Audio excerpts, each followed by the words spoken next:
Morning everyone, I hope you are very well. You know what guys, हमने last video में क्या क्या discuss किया था।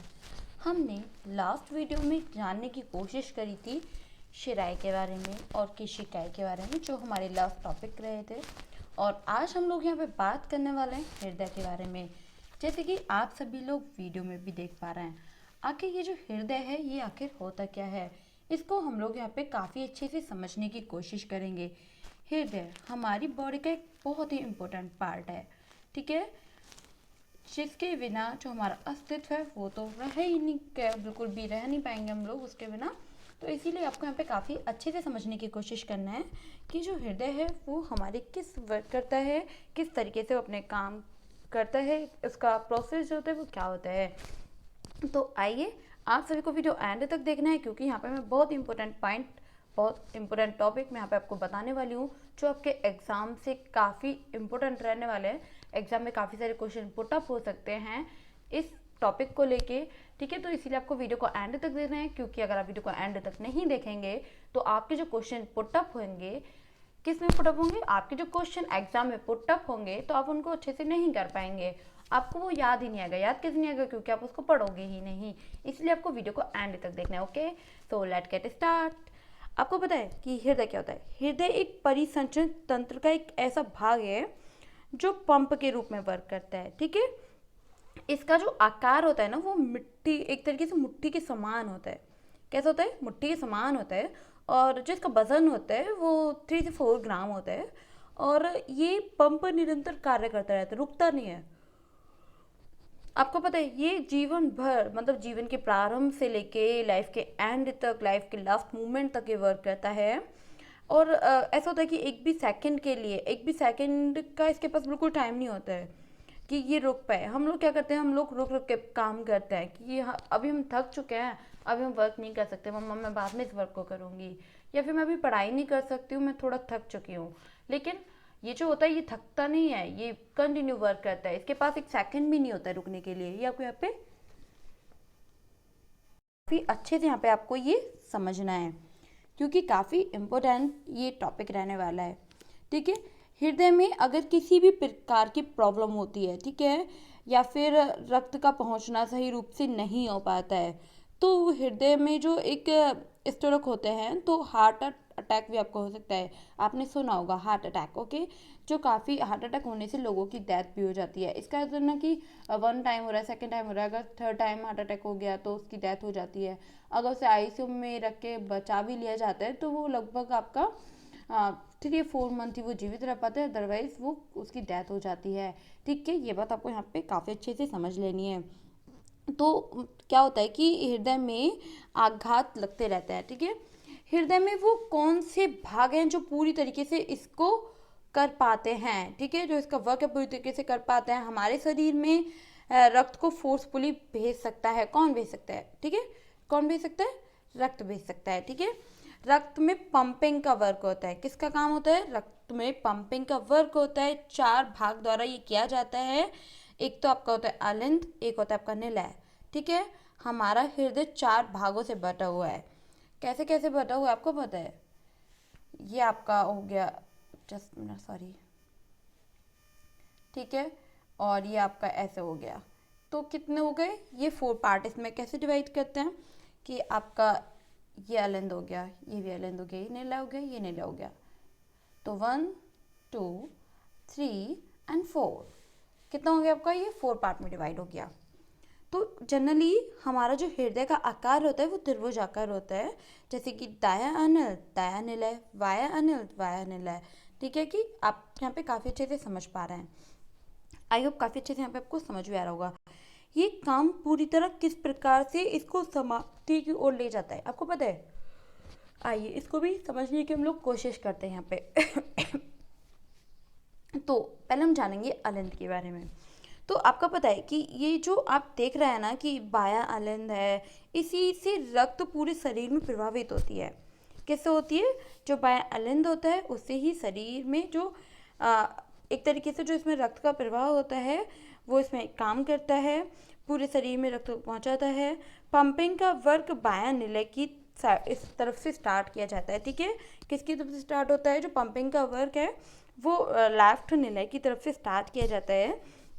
और आप देखेंगे कि इस भाग से ही जो आप एक लेते हैं ना कि ऑक्सीजनेटिव फूड, ठीक है, ऑक्सीजनेटिव जो ब्लड होता है, ये आपको यहाँ पे काफ़ी अच्छे से यहाँ पे समझ लेना है। तो ऐसे ब्लड जिसमें ऑक्सीजन की मात्रा प्रचुर मात्रा में होता है प्रेजेंट, तो पूरे शरीर में एक तरीके से वो ले जाता है, जैसे कि डी ऑक्सीजनेट ब्लड है, डायनिले से बाहर निकल जाता है। ये आपको यहाँ पे काफ़ी अच्छे से यहाँ पे समझ लेना है। और ये जो आपका ये काफ़ी इम्पोर्टेंट यहाँ पे रहने वाला है, इसे आपको यहाँ पे ये लास्ट तक वीडियो को देखना है।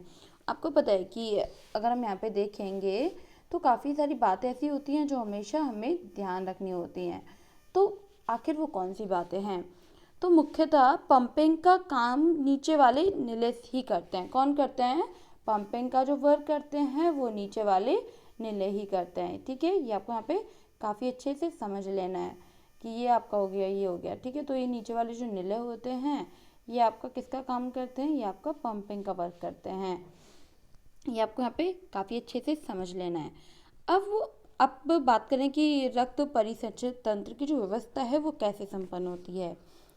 आपको पता है कि आप लोग यहाँ पे देख पा रहे हैं, ठीक है। आप काफ़ी अच्छे से यहाँ पे समझने की कोशिश करें। ये जो आपका डायग्राम है कि ये आपका महाशिरा हो गया, ठीक है, ये महा आपकी धमनी हो गई, ये फुस्फुस धमनी हो गई। तो आप इसको थोड़ा लेवल में देखते जाएं कि दायानिल अनिल वायानिल। तो आप यहाँ पे इसको देख रहे हैं कि इसको इसमें कितने पार्ट में डिवाइड करा गया, ठीक है। इसको 2 पार्ट में यहाँ पे डिवाइड करा जा रहा है।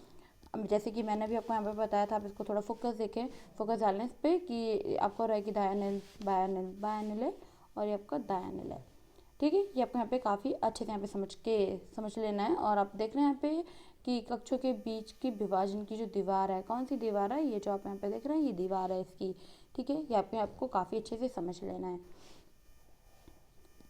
तो इस तरीके से इसका जो पूरा प्रोसेस होता है वो इसी तरीके से होता है।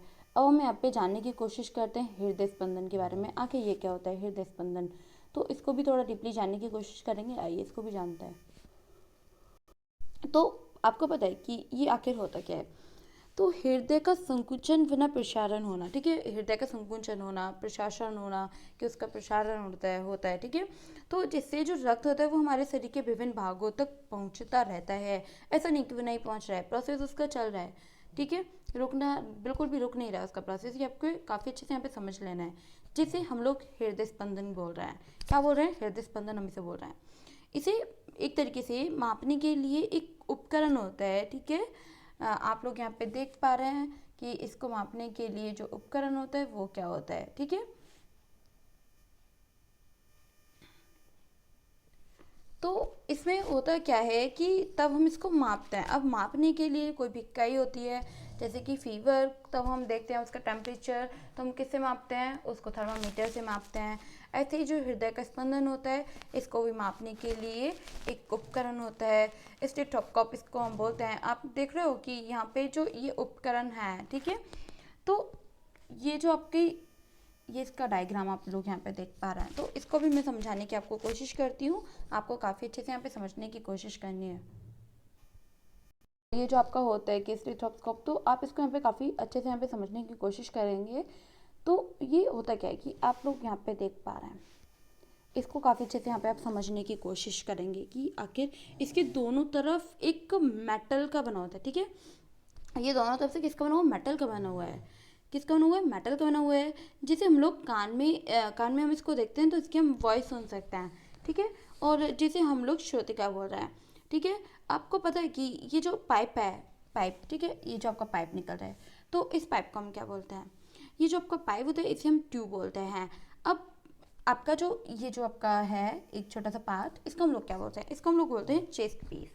आपका ये वर्क क्या करता है? तो इससे हमें हृदय स्पंदन को हम सुन सकते हैं। आपने नॉर्मली देखा होगा, तब आप डॉक्टर के यहाँ जाते हैं, हॉस्पिटल आप जाते हैं, तो डॉक्टर जो होते हैं कि वो हृदय की जो धड़कन सुनते हैं, ठीक है। नॉर्मली लैंग्वेज में अगर मैं बोलूँ तो जो हृदय की धड़कन सुनी जाती है, तो वो इस तरीके से इसको लगाने के बाद कि वो लगाते हैं, देन इसको अपने ईयरफोन की तरह अपने कानों में लगाते हैं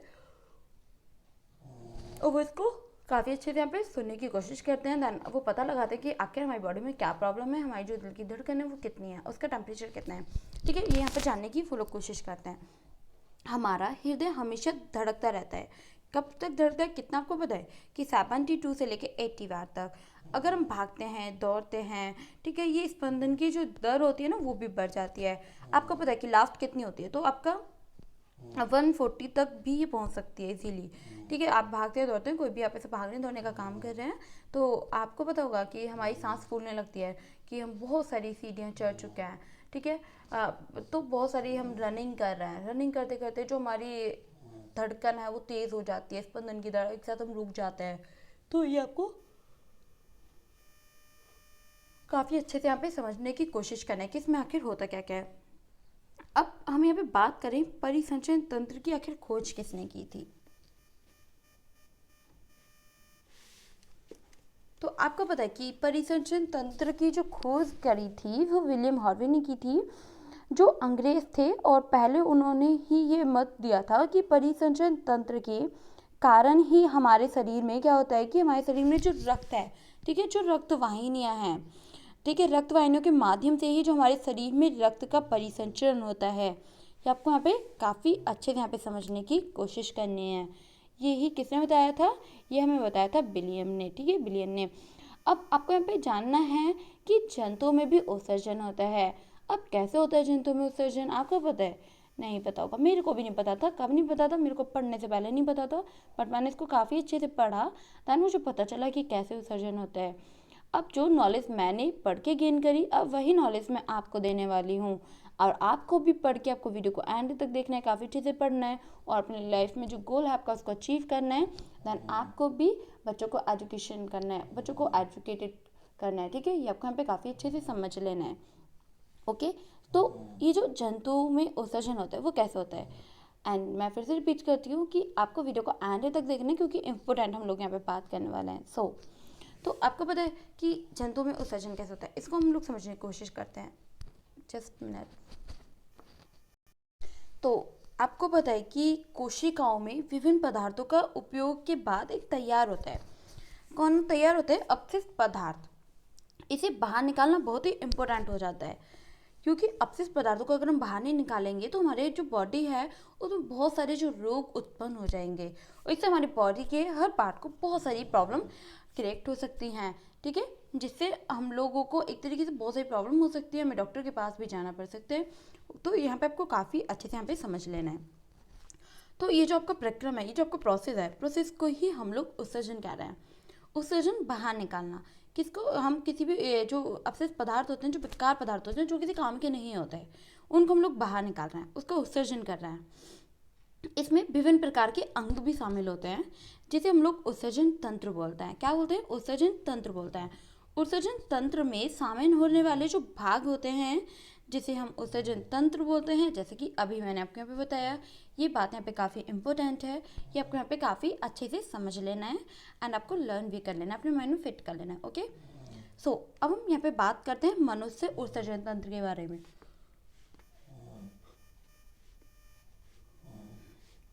आप लोग यहाँ पे भी देख पा रहे हैं। तो आखिर ये क्या होता है? अभी हमने जाना जंतु में उत्सर्जन, तो अब हम यहाँ पे जानेंगे मनुष्य में भी उत्सर्जन, क्योंकि जो हम खाना खाते हैं तो हमारी बॉडी में भी तो बहुत सारे अपशिष्ट पदार्थ होते हैं, उसका भी तो हम लोग उत्सर्जन करते हैं। आपने क्या करा कि आपने भोजन को खा लिया, ठीक है, भोजन को आपने ग्रहण कर लिया, भोजन आपने जटिल भोजन ग्रहण किया, अब उसका विखंडन भी हो गया, ठीक है, विखंडन भी इसका काफ़ी अच्छे से हो गया ऑक्सीजन की अनुपस्थिति में, और एक तरीके से जो आपको एनर्जी लेनी थी, जो आपको ऊर्जा गेन करनी थी, वो भी ऑलमोस्ट आप ले चुके हैं। देन ऑक्सीजन का परिवहन भी हो चुका है। अब शरीर के विभिन्न अंगों में उसे भोजन भी मिल गया है। देन अपशिष्ट पदार्थ को बाहर कैसे निकालें? ठीक है, अब यहाँ पे लास्ट वाला पॉइंट क्या आया कि अपशिष्ट पदार्थ को हम कैसे बाहर निकालें। तो उसको बाहर निकालने के लिए जो आप अंग शामिल होते हैं, जो उसको हम क्या बोलते हैं? उसको हम बोलते हैं उत्सर्जन तंत्र। ठीक है, अब बात अभी ये आती है, हमने ये तो जाना कि उत्सर्जन तंत्र हम कैसे बोलते हैं।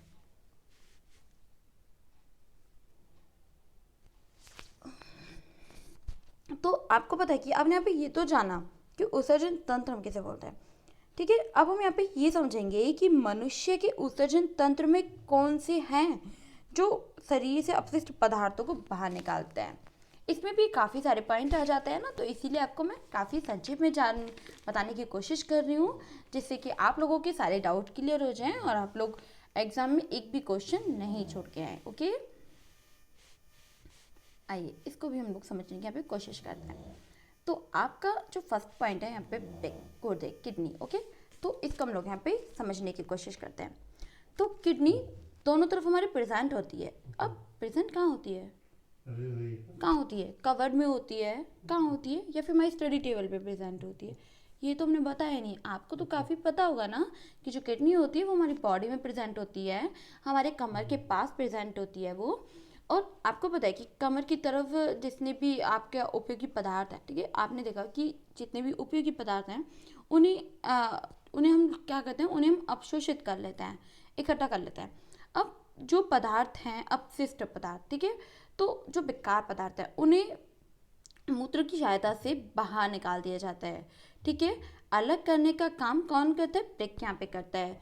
तो अब वृक्क के जो मूत्रवाहिनियों से होता हुआ वो मूत्राशय में हो जाता है। अब फिर वो मूत्रवाहिनियों से एक नली होता है, ठीक है।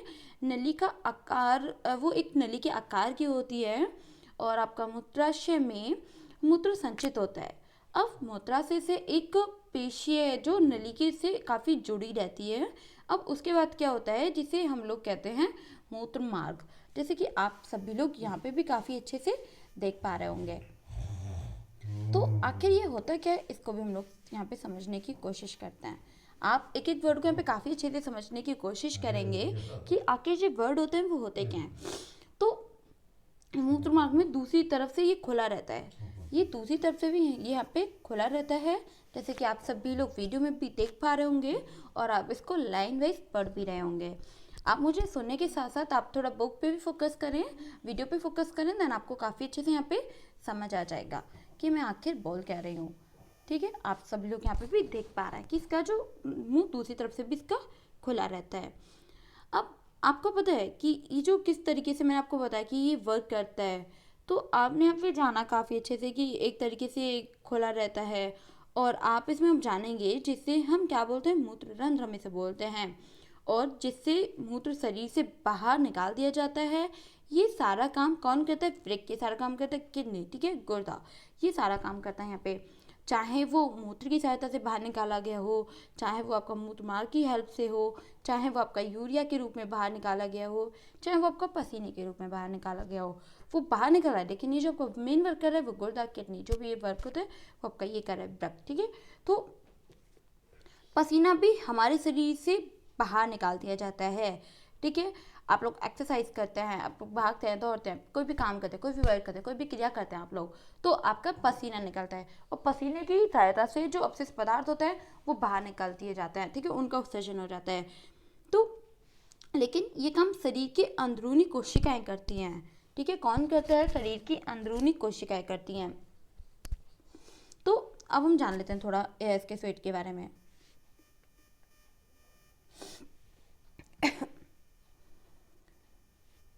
आप सभी लोग इसको यहाँ पे देख पा रहे हैं, तो ये आखिर होता है क्या, इसको जानने की हम लोग संक्षिप्त में कोशिश करते हैं। आपको वीडियो को एंड तक देखना है।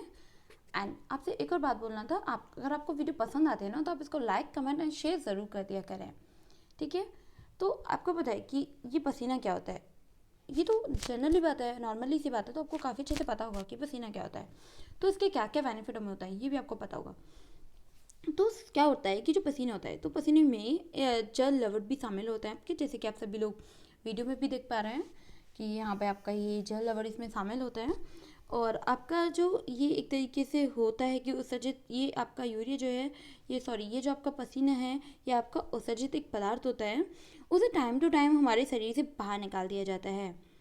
कहाँ निकाल दिया जाता है? शरीर से बाहर निकाल दिया जाता है। बाकी जो आप इसके बारे में काफ़ी अच्छे से समझ पा रहे होंगे काफ़ी अच्छे से। देन हम लोग कोई भी वाइट कपड़ा है, ठीक है, मैं थोड़ा सा इसके बारे में बता देती हूँ आपको। पसीने के कारण कपड़ों में सफ़ेद धब्बे दिखाई देते हैं, विशेषकर उस स्थानों पे जहाँ पे अधिक का पसीना आता है, ठीक है। आपने देखा होगा कि बॉडी में पसीना आता है तो उसके छोटे छोटे स्पॉट बन जाते हैं, ठीक है। ये धब्बे पसीने में उपस्थित लवणों के कारण बनते हैं। कैसे बनते हैं? ये जो आपके पसीने के जो धब्बे बनते हैं वो किसके कारण बनते हैं? और जैसे कि क्वेश्चन बन गया कि पसीनों के धब्बे जो बनते हैं वो किसकी उपस्थिति में बनते हैं, तो आपका इसका जो आंसर होगा वो होगा आपका लवण, ठीक है, लवण के कारण बनते हैं। ये आपको यहाँ पे काफ़ी अच्छे से समझ लेना है।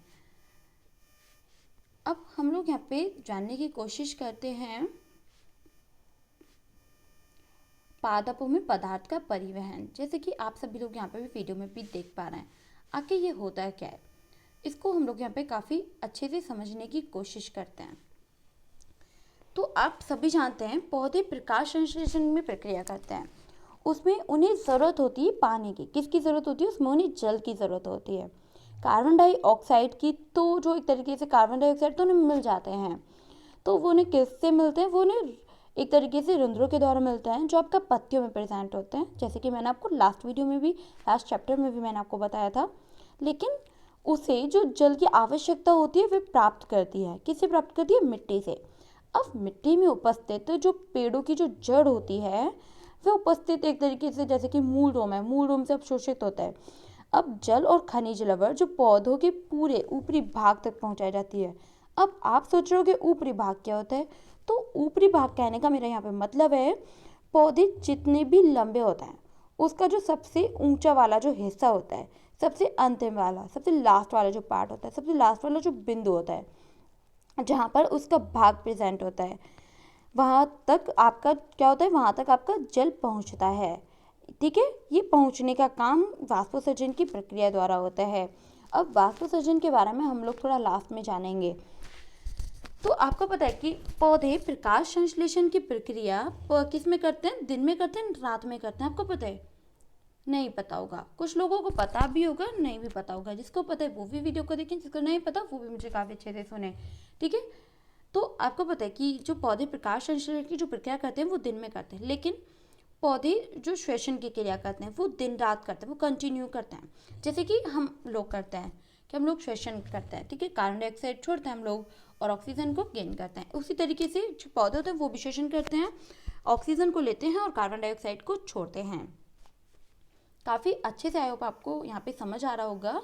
अगर कोई भी डाउट रह जाए तो आप उसे क्लियर कर लेना, एंड हेजिटेशन की तो कोई बात है भी नहीं। ओके, सो अब हम यहाँ पे कुछ जान लेंगे, कोई एक और पॉइंट हम यहाँ पे जान लेते हैं पौधों के बारे में, कि जो आपके पौधे होते हैं ना, पौधे भी आपका बहुकोशिकीय होता है। कैसे होते हैं पौधे जो होते हैं आपके? वो बहुकोशिकीय होते हैं। ये आपको यहाँ पे काफ़ी अच्छे से समझ लेना है। तो पौधे में भी वे ग्लूकोज के रूप में अपने पदार्थों को संचित करे रखते हैं।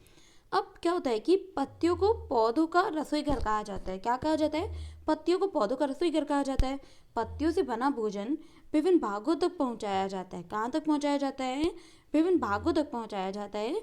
जिस प्रकार से, जैसे कि आपका, मैंने अभी आपको बताया था कुछ देर पहले कि मूल रोम के द्वारा खनिज पदार्थ जल के जो विभिन्न भाग होते हैं, विभिन्न भागों तक वो पहुंचाया जाता है। इसके बहुत सारे ऊतक काम करते हैं, बहुत सारे इसमें ऊतक काम करते हैं। वो कौन कौन से ऊतक होते हैं ये हम यहाँ पे समझने की कोशिश करते हैं। सबसे पहला वर्ड तो हम यहाँ पे ऊतक ही जान लेते हैं कि आखिर ऊतक होता क्या है। तो कोशिकाओं का समूह, ठीक है, क्या? कोशिकाओं का समूह, जिसे हम लोग ऊतक बोल रहे हैं। ओके, क्या बोल रहे हैं? हम इसे ऊतक बोल रहे हैं। अब आपका ये क्या होता है? जाइलम। इसको हम लोग समझने की कोशिश करते हैं, काफ़ी अच्छे से हम यहाँ पे समझने की कोशिश करेंगे। तो ये वह ऊतक होते हैं जो पेड़ पौधे में जो जल और पोषक तत्वों को परिवहन के लिए पादपों में जो एक तरीके से संवहन ऊतक होता है, उसे ही हम आपका बोलते हैं, क्या बोलते हैं? उसे हम आपका बोलते हैं जाइलम। ये आपको यहाँ पे काफ़ी अच्छे से समझ लेना है। अब आपका एक और वर्ड आता है फ्लोएम। आखिर ये क्या होता है? इसको समझने की हम लोग यहाँ पे कोशिश करते हैं। तो ये होता क्या है, आइए इसको समझते हैं। तो गाइस होता क्या है कि ये भी एक वो ऊतक होता है। इसका काम जो होता है ना, इसका काम भी सेम होता है कि पत्तियों के बने भोजन का विभिन्न भागों तक पहुंचाता है ये, ठीक है। इसे हम फ्लोएम बोलते हैं, ठीक है। यही आपका वर्क करता है। कौन सा वर्क करता है? कि पत्तियों से बना भोजन विभिन्न भागों तक पहुंचाने का। आई होप काफ़ी अच्छे से यहाँ पे आपको समझ आ रहा होगा। अगर आप लोगों का कोई भी डाउट रह जाए ना तो आप उसको कमेंट बॉक्स में क्लियर करना बिल्कुल ना भूलना। ओके, हमने बोला था ना कि हम लोग लास्ट में यहाँ पे बात करेंगे वाष्पोत्सर्जन के बारे में। तो आइए इसके बारे में थोड़ा जान लेते हैं। सॉरी। इसको बारे में जानते हैं काफ़ी अच्छे से। तो वाष्पोत्सर्जन की प्रक्रिया द्वारा एक खिंचाव का उत्पन्न होता है, ठीक है। एक खिंचाव का उत्पन्न होना, एक खिंचाव का जन्म होता है और जो खिंचाव का कारण ही जो ये अवशोषित जल शरीर या पौधों के शरीर के विभिन्न भागों तक पहुंचा दिया जाता है। तो ये खिंचाव उसी खिंचाव के बराबर है। किसके खिंचाव के बराबर है?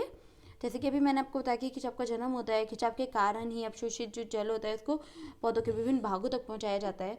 तो यहाँ पे काफ़ी अच्छे से आपको समझना है कि जब हम जैसे कि इलाके से हम लोग नारियल का पानी पीते हैं तो हम उसकी क्या कहते हैं, हम पाइप लगा के पानी पीते हैं, ठीक है। पाइप डालकर हम उसको अवशोषित करते हैं। किस अवशोषित करते हैं? अपने मुंह से अवशोषित करते हैं उसको, ठीक है। उसी प्रकार के खिंचाव का एक फल है ये आपको यहाँ पे काफ़ी अच्छे से समझ लेना है। आई होप काफ़ी अच्छे से आपको समझ आ चुका होगा। अगर आप लोगों का कोई भी डाउट रह गया हो तो आप उसको कमेंट बॉक्स में क्लियर करना बिल्कुल ना भूलें। हमने यहाँ पे काफ़ी कुछ जानने की कोशिश करी है, काफ़ी इम्पोर्टेंट ये आपका चैप्टर रहा। आई होप काफ़ी अच्छे से आप लोगों ने इसको क्लियर भी किया होगा पूरी हॉनेस्टी के साथ। अगर आप लोगों का कोई भी डाउट रह गया हो तो रिपीट अगेन आप उसको कमेंट बॉक्स में क्लियर कर लेना। आज के लिए इतना ही काफ़ी। एंड आपके लिए गुड न्यूज़ कि आपका ये जो चैप्टर है ना वो कंप्लीट हो चुका है। अब हम लोग कल न्यू चैप्टर के बारे में बात करने वाले हैं। ओके तो आपका ये चैप्टर आज पूरी तरीके से फिनिश हो चुका है। हमने इस चैप्टर में बहुत कुछ जानने की कोशिश करी। तो आपको क्या करना है, आपको भी यहाँ पे बहुत कुछ जानने की कोशिश करनी है इसमें। और अगर कोई भी टॉपिक है जो आपके समझ नहीं आ रहा हो तो आप उसे मुझे कमेंट बॉक्स में बता दें, दैन मैं उसको क्लियर कर दूँगी। Okay and thank you so much guys. आज के लिए इतना ही। Bye bye, take care. And आपको एक बात मेरे को बोलनी थी कि अगर आपको मेरी वीडियो पसंद आती है तो आप इसको लाइक, कमेंट एंड शेयर करना बिल्कुल ना भूलें। Bye bye again, thank you.